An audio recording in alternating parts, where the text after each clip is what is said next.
Good evening. This is David Cohen Sunday.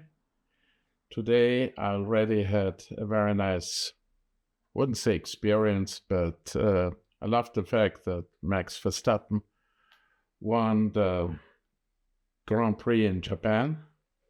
I have been a huge fan of his since he started in Formula One. I see the same tough style of driving, hunger drive for victory, as I saw in my all-time favorite Michael Schumacher. Today I want to return to a previous video I made. It's on the FujiFilm GFX100RF. And those of you who visit, follow, and comment on my videos on my channel may remember the title of this video, which was that I would not buy this camera. Today I want to return, as I said. Why? First of all, I do have a certain place in my heart for Fujifilm, not for the DSLR style cameras. I still don't really like their design, which is why back then when I switched to mirrorless, Fujifilm it was not really an option to me, plus the absence of image stabilization. But ever since I came across the Fujifilm X106, and I spoke about this great camera now several times, which is a huge upgrade compared to the 5, I want to talk with you about the reviews, about the reception, and about a lot of misconceptions that still are out from the usual kind of people who expect everything from everything and at the lowest price, if possible. The motivation not only comes from my interest in cameras, even if I don't buy them or don't see a reason to buy them.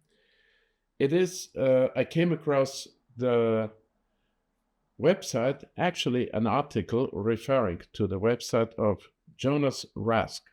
He's a former Fujifilm brand ambassador, and you will find the link underneath.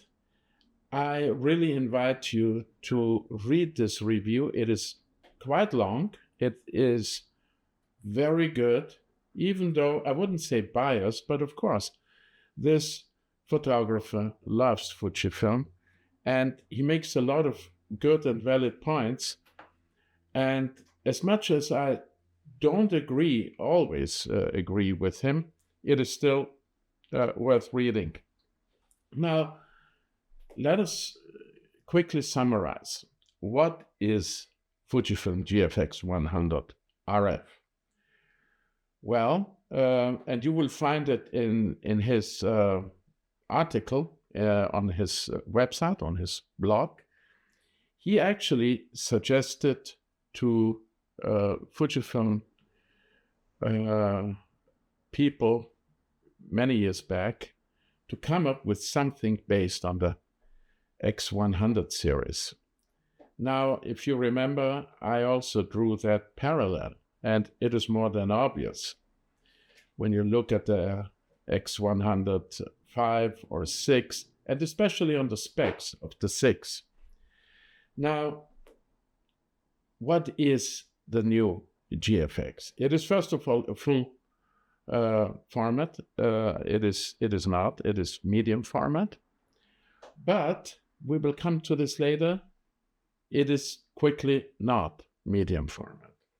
But nevertheless, so apart from industrial design, apart from everything, there are a lot of similarities. Now, let's say, for example, it has exactly the same leaf shutter and ND filter as the X106.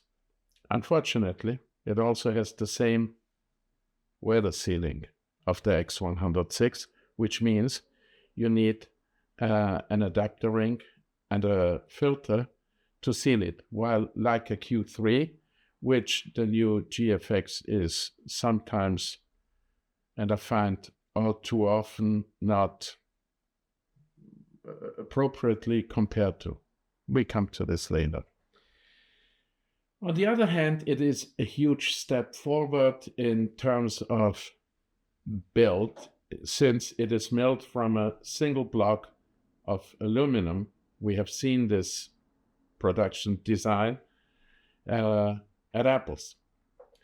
It is really quite compact for a camera of this megapixel of a medium format. It is actually not much bigger than an X Pro. We come to this, and you will see photos of a website comparing the size of the QR3, but it's the 28 compared to this camera and two others more. It is quite light. It is 735, while Q3 28 millimeters is 743 gram, and Q3 43 millimeters, my Leica, weighs 772. So it's more or less the same. This is going to be important later on, and we will talk about this. So in terms of weight, it means that it is less than the GFX100R body alone, and even less than the XT5 with the 16-50 kit lens. Now, the elephant in the room, and what everybody is talking about, is the absence of IBIS. No IBIS, no OIS. Fujifilm kind of uses the same argument it used to use with the X105 before it came to the X106. What did they say? They said, if we add IBIS, the camera will get bigger, it will get heavier, and therefore, in order to remain and stay compact, we cannot do it.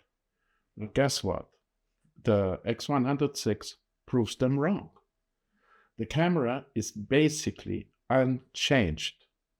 And whatever millimeters or grams it might weigh more, I don't even know.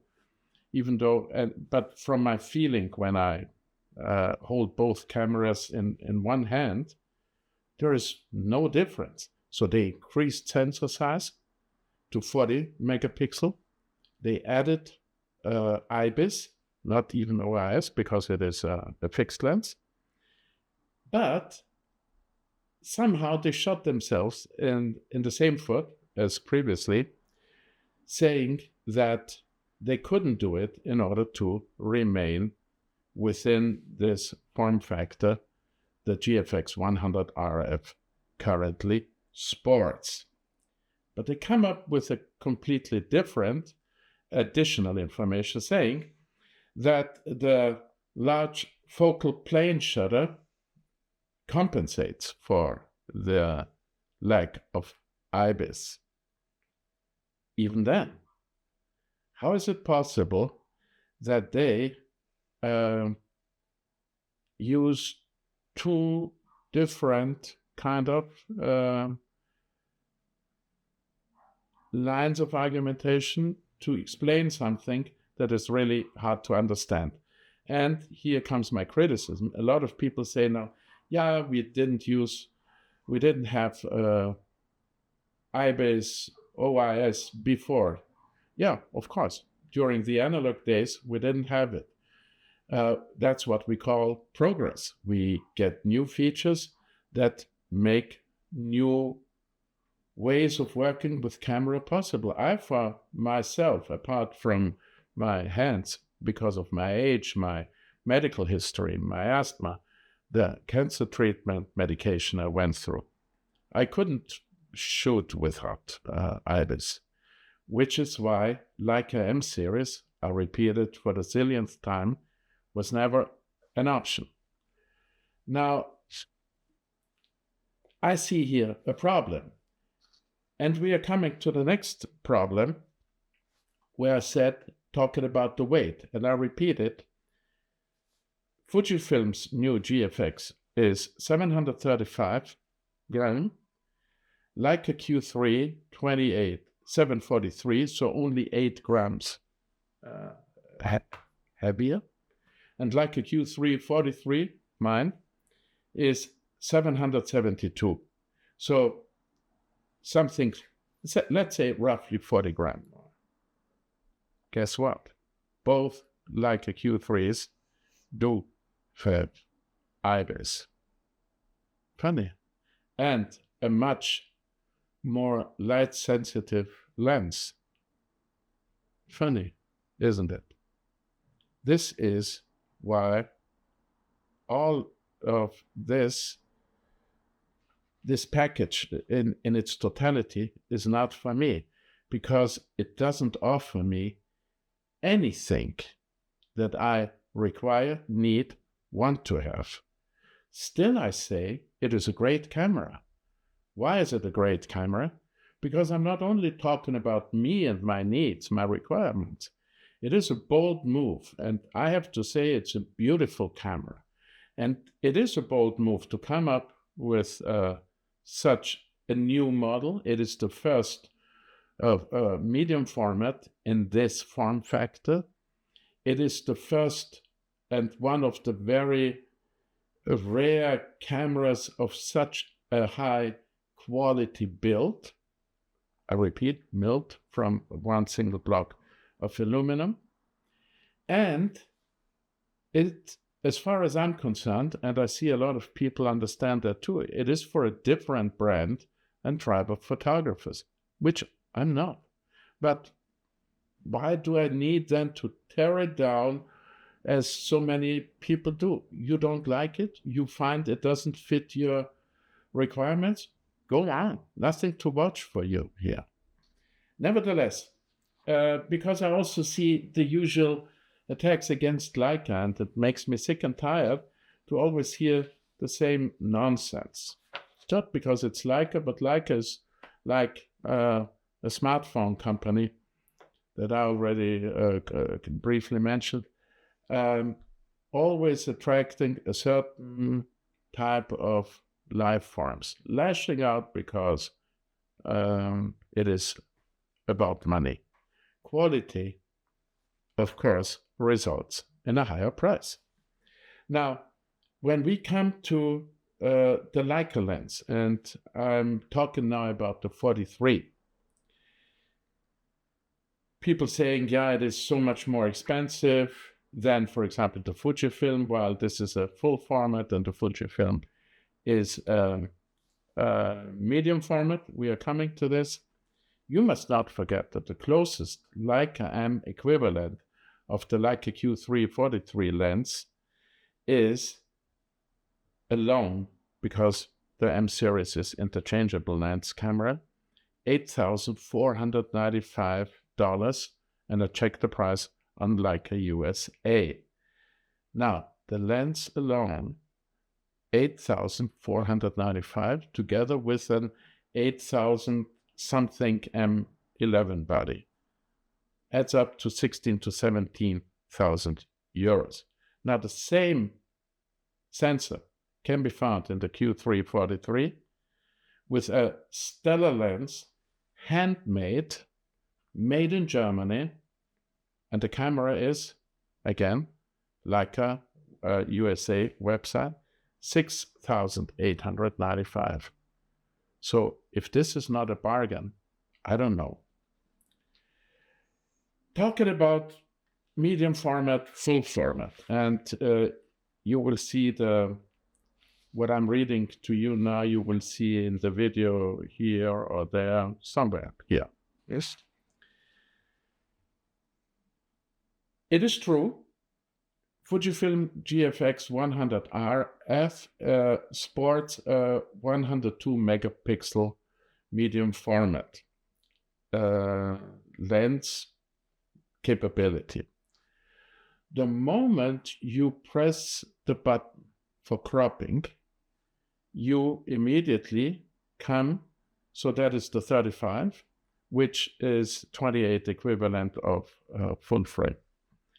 So the next step is 45, which is equivalent of 35 full format. You are already at 62. And guess what?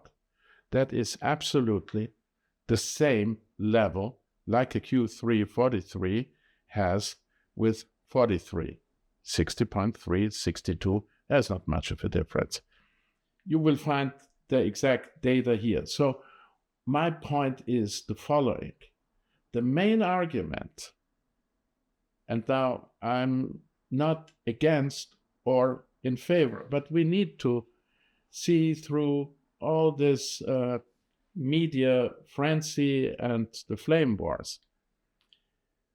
The Fujifilm GFX100RF is only a medium format camera as long as you don't use the crop factor.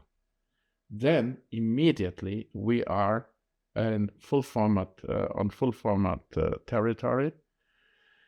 And then it is even less explicable why there is no IBIS. And I once again remember what I said, and I'll remind you again. We heard the same argument when they talked about not being able to add IBIS to the X100 series, nota bene the X100V. Now the 6 proves it is possible.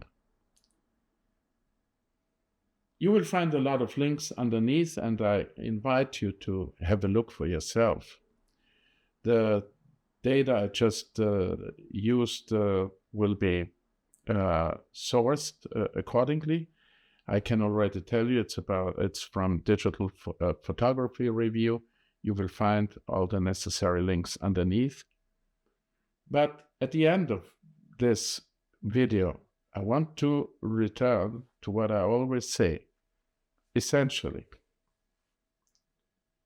as long as we, and now I really talk about all of us, as long as we believe, I don't, and many others don't, but all too many do, we cannot, should not, and must not expect everything from everything.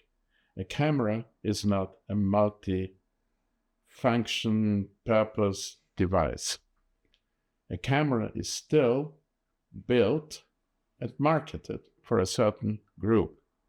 It is insane what people, so-called influencers, experts, write in terms of bullshit and nonsense, saying, yeah, but it doesn't have this, it doesn't have that.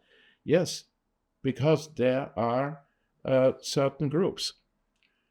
What did I read about, like a Q3, 43, or the whole Q series? Yeah, but they are not very good for filming. I don't even know. Actually, if I didn't have to film today, because as a professional photographer, you have to do it. Unfortunately, I didn't like it.